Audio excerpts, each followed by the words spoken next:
नमस्कार, मुद्दा देख रहे हैं आप। मैं हूं आपके साथ नेहा दुबे। उत्तर प्रदेश में सरकारी प्राथमिक स्कूलों के विलय पर मचे सियासी विवाद के बीच अब इसके विरोध में चलाई जा रही समाजवादी पार्टी की पीडीए पाठशाला पर भी विवाद बढ़ता जा रहा है। पीडीए पाठशाला राजनीति का सबसे गर्म मुद्दा बन गई है।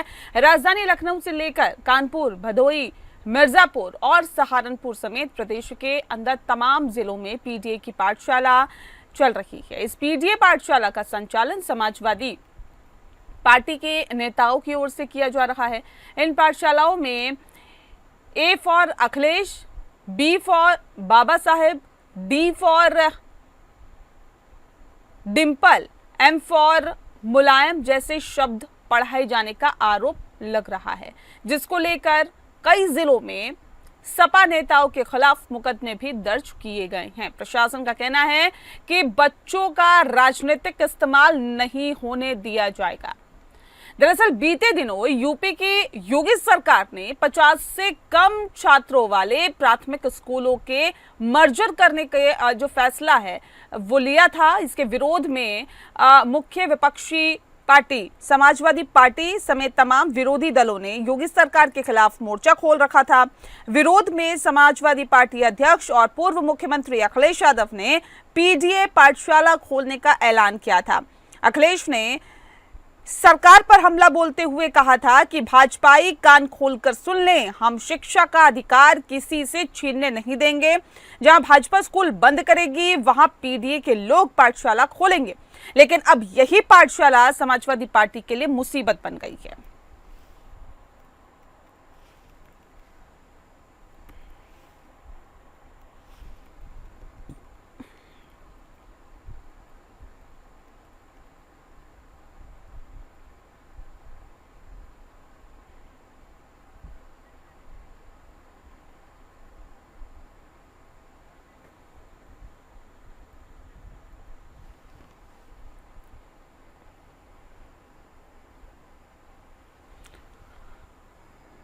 और चलिए इस विषय पे अब तफसील से चर्चा करेंगे। खास मेहमान हमारे साथ मौजूद है, उनसे आपका परिचय करा देते हैं। इस वक्त हमारे साथ डॉक्टर अविरल मलिक जी हैं, जो कि प्रवक्ता हैं भारतीय जनता पार्टी के। बहुत स्वागत है आपका अविरल जी। जी, और हमारे साथ अशोक तिवारी जी जुड़ गए हैं, प्रवक्ता हैं समाजवादी पार्टी के। बहुत स्वागत है आपका अशोक तिवारी जी। अशोक जी, इस खास कार्यक्रम की शुरुआत आपके साथ ही करते हैं। सर, ये पीडीए की पाठशाला में वाकई क्या ए for Akhilesh, D for Dimple और एम फॉर मुलायम पढ़ाया जा रहा है? ये तो बच्चों के भविष्य के साथ वाकई खिलवाड़ नहीं है। देखिए, पाठशाला होती है शिक्षा के लिए, जहाँ पर ये सरकार इस समय प्राथमिक शिक्षा छीन रही है, बच्चों से छीनने का प्रयास कर रही है। जब हमने दबाव बनाया, हमारे दबाव की वजह से इनको अपना वापस लेना पड़ा मर्जर का प्लान। आज विपक्ष इतना मजबूत है उत्तर प्रदेश में, आदरणीय अखिलेश यादव जी का आवाज इतनी बुलंद है, आज पूरा उत्तर प्रदेश उनके नेतृत्व में खड़ा। आज हालत ये हो गई, जब सांसें फूल गई हैं भारतीय जनता पार्टी की सरकार की, दम घुटने लगा है भारतीय जनता पार्टी की सरकार का, तब उसने मर्जर वापस लिया। सवाल इस बात का, अगर हम पाठशाला न लाते, अगर तो मर्जर वापस देते। जब दबाव बना है हमारा कि शिक्षा हम देंगे, तो शिक्षा हम दे रहे, बिल्कुल देंगे। हमारी सरकार 27 में आएगी, शिक्षा व्यवस्था चुस्त और दुरुस्त करेंगे, स्वास्थ्य व्यवस्था को चुस्त और दुरुस्त करेंगे, हम यहाँ तक कि युवाओं को रोजगार देंगे, हम यहाँ तक किसानों की सारी समस्याएं दूर करेंगे, उनका आय जिस तरह से कम हो गई है उसको ठीक करने का प्रयास करेंगे। नहीं, तो पीडीए के नहीं, ये जो विरोध किया जा रहा है पाठशाला का, मर्जीकरण का जो विरोध किया जा रहा है, इसका क्या यही तरीका है? और अगर यही तरीका है तो फिर ये तरीका क्यों चुना आप लोगों ने? ऐसा है मैम कि जो विरोध कर रहे हैं वो जन विरोधी हैं। वो चाहते नहीं बच्चों को शिक्षा मिले, वो चाहते नहीं बच्चे शिक्षित हों, उनका मानसिक विकास हो, वो आगे बढ़े, बस चाहते हैं अशिक्षित रहे। उनके शिक्षा से उनका विरोध है। स्वास्थ्य व्यवस्थाएं वो दे नहीं पा रहे हैं ठीक से। आज पिछड़ों दलितों का क्या हाल है, सारा हाल बेहाल कर दिया है, किसानों का हाल बेहाल कर दिया है। महंगाई इतनी बढ़ गई है सीमा पर कि जनता की कमर टूटी जा रही है। सवाल इस बात का, कोई क्षेत्र बचा नहीं है। शिक्षा क्षेत्र जो है सबसे आवश्यक क्षेत्र होता है। यानी नहीं कि बच्चों को पढ़ने का उनका अधिकार होना चाहिए, शिक्षा का अधिकार है, वो भी छीन रहे हैं, वो भी छीन रहे थे। जब हमने दबाव बनाया है तो जाकर मर्जर वापस लेना पड़ा इनको। आज सवाल इस बात का, हम तो शिक्षा देने का प्रयास कर रहे हैं, पाठशाला खोलने का प्रयास कर रहे हैं। हम चाहते हैं कि शिक्षा बढ़े, बच्चों को शिक्षा मिले, उनको कोई असुविधा ना हो। हमारी सरकार आएगी तो हम इस व्यवस्था को और चुस्त और दुरुस्त करेंगे। जी जी, ठीक है। देखिए डॉक्टर अविरल जी ये तो कह रहे हैं कि ए for Akhilesh, D for Dimple और एम फॉर मुलायम नहीं पढ़ाया जा रहा। हम शिक्षा का जो अधिकार है उससे वंचित नहीं होने देंगे किसी भी छात्र को, और यही वजह है कि हम ये मर्जीकरण का विरोध कर रहे हैं। जी देखिए, जहां तक विषय है समाजवादी पार्टी का, और अशोक जी यहाँ मौजूद हैं, जिस प्रकार के आरोप भारतीय जनता पार्टी पे लगा रहे हैं, मैं सोचता हूँ पूर्ण रूप से बेबुनियाद है, नंबर एक। नंबर दो, जिस तरीके से विषय उत्तर प्रदेश का शिक्षा का, समाजवादी पार्टी का, मैं सोचता हूँ समाजवादी पार्टी का और शिक्षा का दूर दूर तक कोई नाता नहीं है। ये एक तरीके से ऐसा है, एक और जमीन है, एक और आसमान है। जिस तरीके से उत्तर प्रदेश में इनकी सरकार थी, उस समय शिक्षा व्यवस्था क्या थी वो सबने स्पष्ट रूप से देखा। सबको मालूम है उत्तर प्रदेश की शिक्षा प्रणाली क्या कुछ हो चुकी थी। किसी रूप में ना टीचर्स थे, ना अच्छा इंफ्रास्ट्रक्चर था, ना स्कूलों में एक तरीके से गर्ल्स के लिए अलग से वॉशरूम से, या मैं सोचता हूँ ठीक से शौचालय भी स्कूल्स में नहीं थे। ये सच्चाई उत्तर प्रदेश की थी जब उत्तर प्रदेश के मुख्यमंत्री अखिलेश यादव जी थे, वो सबने स्पष्ट रूप से देखा है। और उसके साथ साथ जहां तक विषय है ये पीडीए पाठशाला की बात करें, मेरा हाथ जोड़ के इनसे निवेदन रहेगा, ये किसी रूप में छात्रों का, विद्यार्थियों का, बच्चों का किसी रूप में ये राजनीतिकरण ना करें, ये राजनीतिक लाभ उठाने का प्रयास कतई ना करें। और मैं सोचता हूँ जिस प्रकार की घृणित मानसिकता समाजवादी पार्टी पेश कर रही है, ये बहुत ही दुखद है, निंदनीय है, और लोकतंत्र में इस प्रकार की मानसिकता का कोई स्थान नहीं है कि छात्रों के दिमाग में नफरत का जहर घोलना चाहते हैं, उनका राजनीतिकरण करना चाहते हैं। ये बहुत ही दुखद है। और उसके साथ साथ जहां तक विषय है एजुकेशन सेक्टर का, उत्तर प्रदेश का, मैं सोचता हूँ हिंदू, मुस्लिम, सिख, ईसाई, जैन, बौद्ध, पारसी सभी विद्यार्थियों को, सभी छात्रों को बराबरी का अधिकार मिले शिक्षा व्यवस्था में, इसकी हम चिंता करते हैं। और उसके साथ साथ जहां तक विषय है मुस्लिम समुदाय की बात करते हैं, ये तो चाहते ही नहीं है कि मुसलमानों के, एक तरीके से मुसलमानों के बच्चों को, नई पीढ़ी को अच्छी शिक्षा मिले। ये चाहते हैं कि मुसलमान बच्चे आगे बढ़ के सिर्फ समाजवादी पार्टी ज्वाइन कर ले, सपा के साथ जुड़ जाए, इन्हें अपना मसीहा समझते रहें, इनके एक तरीके से जो है कहें वो बोलते रहें, और उसके साथ साथ जो है गुमराह कर रहे हैं, उस गुमराह करने में वो आते रहें, सम्मिलित होते रहें। मैं सोचता हूँ ये मानसिकता बहुत ही दुखद है। ये मुस्लिम समुदाय को एजुकेटेड नहीं देखना चाहते, ये चाहते हैं वो इनके नारे लगाते रहें जिंदाबाद के, इनके कार्यक्रम में दरिया बिछाते रहें, इनके कार्यक्रम में व्यवसाय बनाते रहें। ये बहुत ही दुखद है और मुस्लिम समुदाय स्पष्ट जानता है, और इसीलिए अशोक तिवारी जी कुर्सी से उठ के भी चले गए। ठीक है अशोक जी, देखिए ये कह रहे हैं बच्चों के राजनीतिक इस्तेमाल करने की कोशिश आप लोग कर रहे हैं, ऐसा है क्या वाकई कि बच्चों का राजनीतिक इस्तेमाल किया जा रहा है, इस विषय का राजनीतिकरण किया जा रहा है? जी मैम, देखिए इनको तो हर चीज में राजनीतिकरण दिखाई पड़ेगा। जहाँ ये असफल हो गए हैं पूरी तरह से, इन्होंने अपना रूप दिखा दिया है कि नए तरीके से सब काम कर रहे थे, मर्जर कर रहे थे स्कूल का, और जो है शिक्षा का अधिकार छीन रहे थे बच्चों से। ऐसे समय में आगे आकर के जब हमारे राष्ट्रीय अध्यक्ष जी ने निर्णय ले लिया कि हम पाठशाला खोलेंगे, और पाठशाला खोल करके बच्चों की शिक्षा का हनन नहीं होने देंगे उत्तर प्रदेश में, तो ये खुशी की लहर दौड़ गई उत्तर प्रदेश में, खुशी की लहर दौड़ गई। ऐसे हालत में इनको मजबूरन अपना निर्णय वापस लेना पड़ा। आज हमने दिखा दिया है कि विपक्ष के क्या सकारात्मक भूमिका क्या होती है, अगर विपक्ष चाहे सकारात्मक भूमिका किस तरह से निभा सकता है। हमने इस बात को स्पष्ट कर दिया है। हमने बच्चों की शिक्षा की बात अभी उठाई है, शासन आने दीजिए 27 में, हम स्वास्थ्य विभाग को ठीक करेंगे। हम पुनः जो है नहीं तो जब थे तब कर लिया था क्या आप लोगों ने? स्वास्थ्य विभाग को तब ठीक किया था, तब शिक्षा विभाग को ठीक किया था क्या अशोक जी? बिल्कुल ठीक किया था, हमारा समय था, हमने सिर्फ विकास किया था, और विकास के नाम पर मुख्तार अंसारी, गायत्री प्रसाद प्रजापति का, आजम खान साहब का, और बहकावे में आ गई 17 में, और 17 में बहकावे में आकर के अपने भाजपा सरकार बना दिया। आज जनता पछता रही उत्तर प्रदेश की, आज खून क्या शुरू हो रही है, किसान खून क्या शुरू हो रहा है, नौजवान खून क्या शुरू हो रहा है, आज महिलाएं बलात्कार का शिकार हो रही हैं, आज जंगल राज है उत्तर प्रदेश में, कानून व्यवस्था ध्वस्त हो चुकी है। जी लेकिन एक बात बताइए, अगर ऐसा पढ़ाया जाएगा, कानपुर में जो पीडीए पाठशाला लगी थी उसमें बच्चों को टी के बाद सीधा डब्ल्यू पढ़ाया जा रहा है, यू और वी को गायब कर दिया गया, एम फॉर मुलायम बताया जा रहा है, तो ऐसे कैसे चलेगा? अगर आप विरोध कर रहे हैं तो मतलब ये जो पाठशाला लगाई जा रही है उसमें तो ठीक से पढ़ाइए ना। सारी चीजें जो खुद पढ़े तब तो पढ़ाए किसी को, ये खुद ही नहीं पढ़ते हैं ना पढ़े हैं। देखिए भाजपा के लोग जो भी ये अफवाह फैला रहे हैं, इस अफवाह का फर्क नहीं पड़ने वाला जनता के ऊपर। नहीं तो गलत ABCD थोड़ी ना पढ़ाएंगे ना, ऐसे तो ABCD भी इन्हें नहीं आती है, ये हाल है इनका।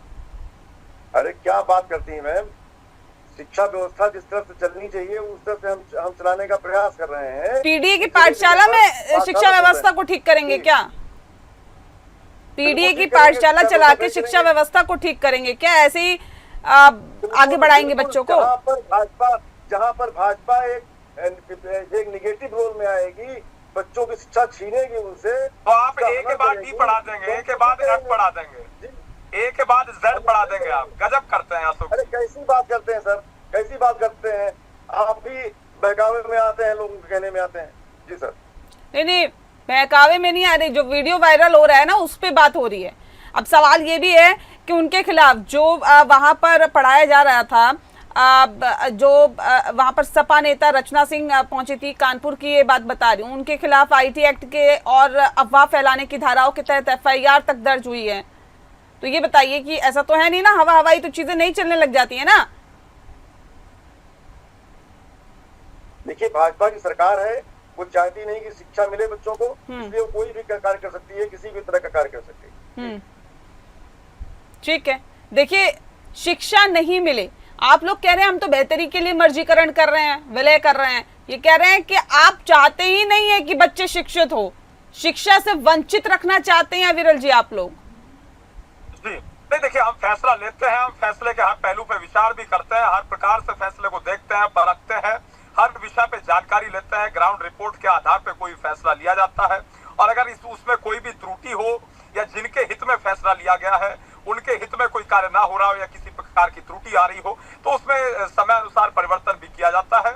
और संसार में निश्चित रूप से परिवर्तन होता है, ये प्रकृति का भी नियम है और सत्ता और सरकार का भी नियम है, लेकिन समाजवादी पार्टी का ये नियम नहीं है। समाजवादी पार्टी का एक ही नियम है, जब भी शासन आए गुंडागर्दी फैलाते रहो, लॉ एंड ऑर्डर नहीं रहेगा किसी प्रकार से, ना एजुकेशन सेक्टर का विकास होगा, ना एग्रीकल्चर सेक्टर का विकास होगा, ना सड़कों का विकास होगा, ना हेल्थ सेक्टर का विकास होगा, ना एक तरीके किसी अन्य सेक्टर का विकास होगा। ये समाजवादी पार्टी के समय में स्पष्ट देखा है। लेकिन आजम खान साहब की भैंसे ढूंढने के लिए पूरी उत्तर प्रदेश की पुलिस लग जाएगी। वो अशोक जी ने भी देखा होगा उस दौर का कालखंड, और उसके साथ साथ अतीक अहमद, मुख्तार अंसारी, गायत्री प्रजापति और तमाम सारे लोग जिस तरीके से आगे बढ़ाए गए, बढ़े, वो सबने स्पष्ट देखे इनके राज में, इनके कालखंड में। और जिस तरीके से ये ए के बाद ई पढ़ा दे, ए के बाद F पढ़ा दे, ये अलग प्रकार के लोग हैं, अलग किस्म के लोग हैं, तो जनता इन्हें पहचान रही है, जनता देख रही है किस तरीके से अफवाह फैलाते हैं। और ABCD भी नहीं आ रही है, वो भी सब लोग देख रहे हैं, वीडियोस के माध्यम से पब्लिश हो रहा है सोशल मीडिया में। और उसके साथ साथ जहाँ तक विषय जिस तरीके से आरोप प्रत्यारोप की राजनीति कर रहे हैं, हम हर पहलू पर हर विषय में विचार करते हैं। नहीं, उसके अंदर भी कई पॉइंट्स है जिस पर आप लोगों को जवाब देना होगा विरल जी, मैं आऊंगी उस पर। लेकिन अशोक जी एक बार फिर से मैं आपका रुख कर रही हूँ। देखिए इसमें तो वही समझ में आ रहा है सर कि करने चले थे कुछ और, करने चले थे, बढ़ाने चले थे दूसरों की मुसीबतें, लेकिन यहाँ पे तो खुद की मुसीबतें बढ़ गई समाजवादी पार्टी की। और ये सीधे आरोप लग रहे हैं कि देखिए जिस व्यक्ति को ABCD नहीं आती वो PDA की पाठशाला चला रहे हैं। ऐसे ही लोग हैं क्या PDA? यही है क्या समाजवादी पार्टी? देखिए कोई भी नैरेटिव सेट कर ले भाजपा, किसी भी नैरेटिव में कामयाब नहीं होने वाली है। शिक्षा व्यवस्था की तो बात आप देख ही रही। नहीं, नैरेटिव तो उसमें सेट किया जाता है ना सर, जिसमें एक सिर्फ एक भूमिका बांधी जाती है। यहाँ पे तो जो वीडियो वायरल हो रहा है उसमें साफ पता चल रहा है बच्चे दोहरा रहे हैं पीछे, जो टीचर बोल रही हैं उसके पीछे बच्चे दोहरा रहे हैं। देखिए इन अफवाहों पे तो हम बात नहीं करेंगे, लेकिन जो सच्चाई जो है बता रहे हैं आपको, सच्चाई बता रहे हैं। सच्चाई ये है कि भारतीय जनता पार्टी शिक्षा का अधिकार छीन नहीं थी बच्चों से, हमारे दबाव में आकर के, हमारे पाठशाला के दबाव में आकर के, अखिलेश जी के निर्णय के आधार पर उनको ये कदम वापस लेना पड़ा है। आज उनकी फजीहत भी हो रही है इस बात को लेकर के। सवाल इस बात का स्वास्थ्य व्यवस्था देख लीजिए, स्वास्थ्य बहुत बड़ा महकमा होता है। मैं आपको उदाहरण दे रहा हूँ, स्वास्थ्य में हमारे समय में 1 रुपए में पर्चा बनता था, तमाम टेस्ट फ्री कर दिए थे आदरणीय अखिलेश जी ने, तमाम टेस्ट फ्री हो गए थे। आज हालात ये है कि 100 रुपए पर्चा बनता है और जो है तमाम तरह से खर्चे बढ़ गए हैं। आज बेड नहीं मिलता है, आज स्टेशन नहीं मिलता है, आज किस तरह से व्यवस्थाएं अफरा तफरी मची हुई है। स्वास्थ्य विभाग में प्राइवेट अस्पताल जो है। ठीक, अभी हम स्कूलों की बात कर लेते हैं, क्योंकि सवाल इस बात का है, स्वास्थ्य एक बड़ा टॉपिक है, उस पर हम अलग से चर्चा करेंगे। कि स्कूल तो ध्वस्त हो ही चुके हैं। स्कूलों में क्या है, जब रेड हैंड पकड़े गए हैं, रगे हाथ पकड़े गए हैं, तमाम स्कूलों को बंद करने की योजना थी इनकी, प्राथमिक विद्यालयों को, नौनिहालों को शिक्षा न मिले, ऐसा चाहते थे। ये चाहते थे पिछड़े दलित वर्ग के लोग, कमजोर वर्ग के लोग न पढ़ पाए, अशिक्षित रह जाए और जो है हमारे साथ जुड़े रह जाए। आज हालात है, शिक्षा जब आएगी, जब जागरूकता आएगी, तब लोग जानेंगे ना कि ये क्या कर रहे हैं।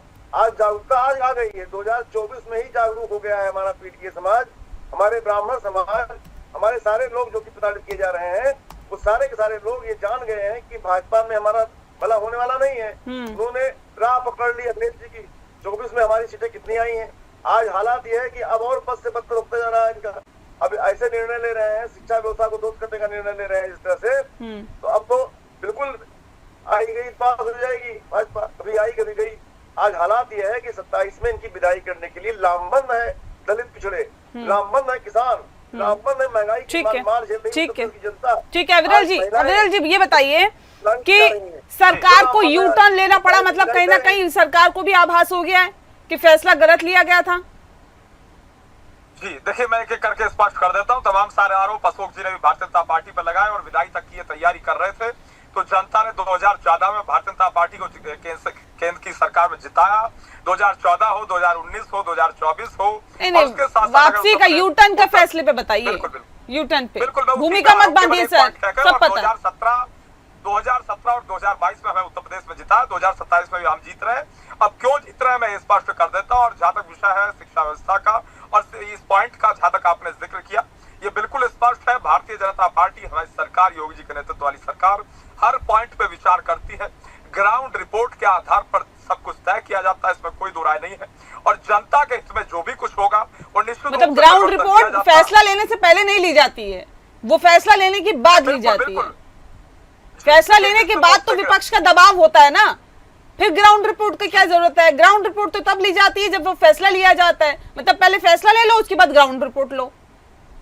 नहीं, देखिए रिपोर्ट भी ली जाती है, उसके बाद जहां तक विषय है समस्याओं का, अगर किसी को कोई समस्या आ रही है या किसी प्रकार से फीडबैक जो नीचे से आ रहा है, ग्राउंड लेवल से फीडबैक आ रहा है, उसके आधार पर निश्चित रूप से हमारे फैसले परिवर्तित होते हैं। उसमें कोई पीड़ा नहीं, क्योंकि असल में हमारा मकसद है जनता के हित में फैसले लेना, जनता के हित में कार्य करना।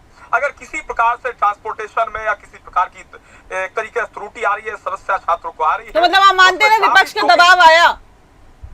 नहीं, देखिए विपक्ष का कोई संबंध नहीं है इससे। देखिए विपक्ष का कोई संबंध नहीं है। और उसके साथ साथ एक और चीज, एक और पॉइंट में जोड़ देता हूँ। जहां तक विषय था कृषि कानूनों का, किसान कानून का जहां तक विषय था, नहीं कृषि कानून पे अभी हम बात नहीं कर रहे, अभी बात नहीं कर रहे कृषि कानून पे। मैं एक बार अशोक जी का फिर से रुक, मैं आ रही हूँ फिर मैं आती हूँ। कानून में भी जो परिवर्तन लिया गया वो फीडबैक के आधार पर लिया गया था, ना कि इनके अफवाह जाल के आधार पर लिया गया था। तब जो फैसला लिया गया था तब वो किसानों के आंदोलन के बाद लिया गया था।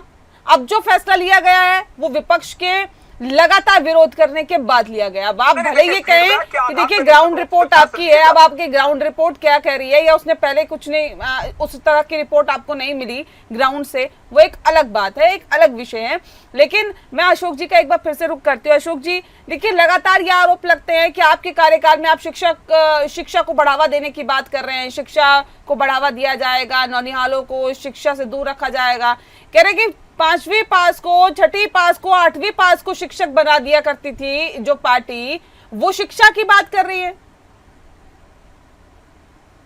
देखिए मैम, आप जो भी बात कर रही हैं आप कह सकती हैं अपनी तरफ से बात। नहीं मैं अपनी तरफ से नहीं कह रही है, तो ये जो चीजें हैं मैं उसकी बात कर रही हूँ। लेकिन मैम सच्चाई जनता के सामने आ चुकी है मैम। 2024 में जो निर्णय हुआ है 37 सीटों का, वो जनता ने किया है निर्णय।